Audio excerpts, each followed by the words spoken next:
Қалайсыздар? Бүгін Ақтау қаласында ерекше форматта теңіз жағасында ерекше видео түсіргім келіп жатыр. Енді біз білеміз, соңғы қоңырау 25 майда соғылмайды. Әдеттегіше басқа неше 30-31-не көшірілді. Барлықтарыңызды тілектер 11 класты бітірулеріңізбен құттықтаймын. ұбт-ңызға сәттілік, ұбт-ңызды жақсы тапсырып, өзіңіздің қалаған оқу орныңызға түсуіңізге тілектеспін.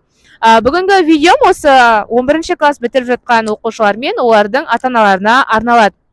Мен өзім медицинада 3-ші курс оқимын, то есть бітірдім 3-ші курсты, 4-ші курсқа аяқ басып жатырмын. Енді бұл медицинаға қатысты студенттердің түсуін айтқым келеді. Біз ұбт-ға дайындаған кезде олар әртүрлі, мысалы, біреу биология, химия дейді, біреуі ағылшын дейді, біреуі әртүрлі мамандық, математика, физика деген сияқты. Ал бірақ олар осы ата-анасынан қолдау болмаудан, немесе өзінің ойларымен алысып жүрген кезде қай мамандықты таңдау керек екендігін дұрыс білмейді.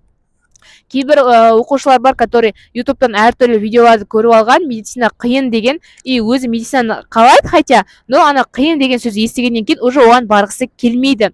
Мен сіздерге бүгін айтқым келеді, ол медицина қатты сіз ойлағандай қиын емес. Сіз егерде желанияңыз болса медицинаға түсуге, онда сіз оқи аласыз, ол алып кете аласыз. Ең бастысы бұл жерде баланың дұрыс оқу орнын таңдай білуі. Мен қазір 4-ші курс болып жатырмын ғой, осы 3 жыл бойы көргенім, который студенттер болды, 3-ші курсқа дейін келді, бірақ почему ты не учишься десең, ата-анам қалап түсірді, я не хочу дейді да, мен оқуым келмейді бұл оқу орнында дейді. Получается, ата-анасы қалап түсірген студенттің оқуы да ол екі талай. Және тіпті осы 3-ші курсқа келіп, қарайған студенттер оқудан шығып кетіп жатыр. Оның барлығы ол баланың өзі қалап түспегендіктен болып жатыр. И мен сіздерге ата-аналар айтқым келетін дүние, ол сіздің кезінде белгілі бір орындалмай қалған армандарыңыздың сіздің балаңыз орындауға міндетті емес, ол сіздің қалауыңыз болды. Ал балаңыздың қалауы ол әнші болу, дизайнер болу, суретші болу деген сияқты. Онда сіз балаңыздың шешіміне құрметпен қараңыз. Себебі ол бала егер өзі қаласа, сол салада ол мықты бола алады, ол сол салада әлемдік дәрежеге шыға алады.